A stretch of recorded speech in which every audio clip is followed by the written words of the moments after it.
Hola, bienvenidos a una nueva edición de los podcasts de Spainship, el espacio en el que analizamos la actualidad y la innovación en el mundo de las finanzas sostenibles en España.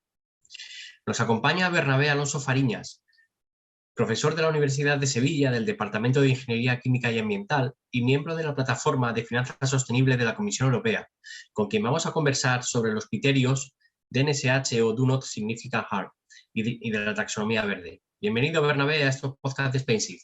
Bien hallado, Pablo. Muchísimas gracias por darme la oportunidad de participar con vosotros en el podcast.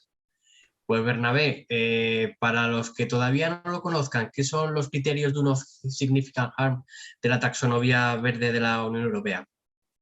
Pues los criterios Do Not Significant Harm, en español traducido como perjuicio significativo a objetivos medioambientales, están incluidos en el reglamento de la taxonomía de la Unión Europea desarrollado para facilitar las inversiones sostenibles. Y vienen a decir que una actividad se considerará elegible como sostenible en este marco si no se realiza ningún perjuicio significativo a ninguno de los 6 objetivos ambientales recogidos en la norma. Estos objetivos son mitigación del cambio climático, adaptación al cambio climático, uso sostenible y protección de los recursos hídricos y marinos, transición hacia una economía circular, prevención y control de la contaminación y protección y recuperación de la biodiversidad y los ecosistemas. En resumen, que hay unos criterios técnicos que fijan cuáles son los requisitos para decir que no se está haciendo daño a ninguno de esos 6 y hay que cumplirlos para ser considerado actividad sostenible. Y Bernabé, ¿tienen los Do Not Significant Harm en cuenta criterios sociales? Bueno, para los criterios sociales hay otra herramienta incluida en la misma regulación que se llaman Minimum Safeguard, en inglés, que serían las garantías mínimas. Es decir, igual que un requisito para ser considerado sostenible es no generar ningún perjuicio significativo a objetivos medioambientales, como hemos dicho antes, otro requisito es que se lleven a cabo las actividades de conformidad con las garantías mínimas establecidas en el artículo 18 de la norma. ¿Estas garantías cuáles son? Pues los procedimientos aplicados por una empresa que lleve a cabo una actividad económica para garantizar la conformidad con las líneas directrices de la OCDE para empresas multinacionales, los principios rectores de las Naciones Unidas sobre empresas y los derechos humanos, una serie de requisitos pues, incluidos en la Declaración de la Organización Internacional del Trabajo, incluso en la Carta Internacional de los Derechos Humanos. O sea, en resumen, de nuevo, los Do Not Significant Harm son específicos para criterios ambientales y para cuestiones sociales se tienen esas garantías mínimas. Pero ambos son requisitos que deben cumplir las actividades consideradas sostenibles. ¿Y estos criterios deberían ser cualitativos o cuantitativos o ambos? No sé si podrías poner un ejemplo para aclararlo. Bueno, pues hay de los dos tipos. Y además podemos poner ejemplo porque como ya hay un acto delegado adoptado, publicado para los objetivos de mitigación al cambio climático y adaptación al cambio climático, vamos a poner un par de ejemplos. En el anexo 1 del acto delegado, para el criterio de selección del objetivo de mitigación al cambio climático, podríamos elegir la actividad de generación de energía eléctrica mediante tecnología solar fotovoltaica. Bueno, pues esa actividad tiene un criterio de no generar un perjuicio para el objetivo de transición hacia una economía circular, que sería el siguiente. En la actividad se evalúa la disponibilidad de equipos y componentes de gran durabilidad y el reciclabilidad, y que son fáciles de desmontar y reacondicionar. Y cuando es factible se utilizan los equipos y componentes. ¿Vale? Ese sería un criterio cualitativo. Vamos a poner ahora un ejemplo de cuantitativo. En el anexo 2, que hace referencia al objetivo de adaptación al cambio climático, pues tenemos el Do Not Significant Harm para la actividad de la fabricación de aluminio. Para la fabricación del aluminio, el criterio de no hacer daño al objetivo de mitigación sería el siguiente. La actividad consiste en la fabricación de uno de los siguientes productos. Aluminio primario. Si la actividad económica cumple con 2 de los criterios siguientes hasta 2025 y todos ellos después de 2025. Las emisiones de gases de efecto invernadero no superan el valor de 1,6 toneladas de CO2 por tonelada de aluminio. Como veis, ese es un criterio cuantitativo. ¿Vale? Entonces, depende de la actividad y depende del objetivo, pues ha resultado más sencillo definir criterios cuantitativos y en otros casos se ha recurrido a criterios cualitativos. Y Bernabé, ¿cómo funcionan a ver los criterios de NSH con los umbrales de contribución sustancial?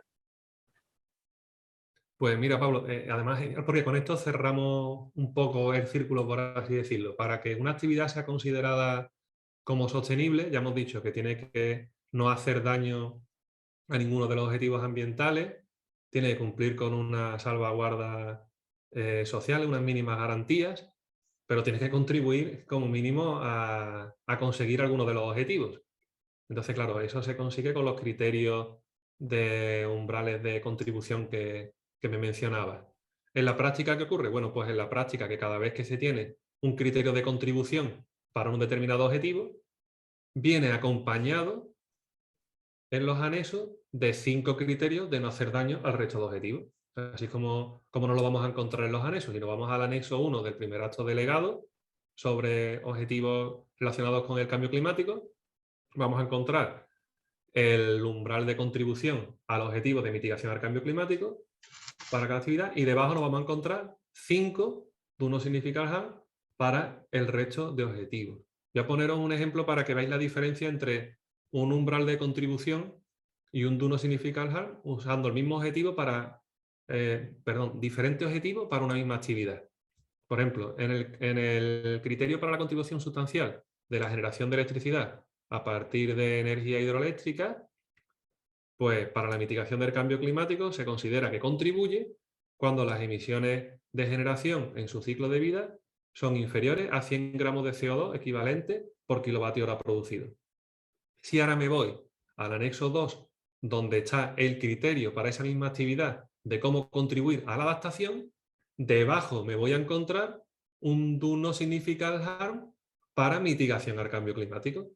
En este caso sería que las emisiones de CO2 equivalente por kilovatio hora tienen que ser inferiores a 270.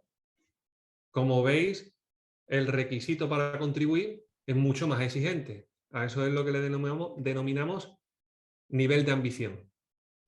El nivel de ambición es mucho más alto para contribuir que para no hacer daño. En algunos casos, cuando no se identifica que vaya a hacerse un daño a ese objetivo, pues no hace falta definir el do no significant harm. Como por ejemplo para la adaptación al cambio climático de las placas solares, bueno, pues cuando se hace ese objetivo no se define un do no significant harm para mitigación al cambio climático, porque no se considera que haya un riesgo de daño para esa actividad. Y en otros casos es todo lo contrario, se identifica un riesgo, como ocurre aquí con las emisiones, y hay que definir un valor. Y por último, no sé si podrías poner algún ejemplo de actividades para los objetivos de la taxonomía, tanto que cumplan como que no cumplan con esos criterios. Sí, mira, podemos poner un ejemplo de la actividad, por ejemplo, de fabricación del hierro y el acero. Esta actividad está incluida tanto en el anexo 1 como en el anexo 2. O sea, en determinadas condiciones, definiendo cuál podría ser su contribución, podría contribuir tanto a la mitigación del cambio climático como a adaptación del cambio climático, ¿no? Hay criterios de contribución. En este caso, en ambos anexos hay do no significant harm para el resto de objetivos, ¿no? Por ejemplo, yo he elegido para ilustrar esto el de la prevención y control de la contaminación.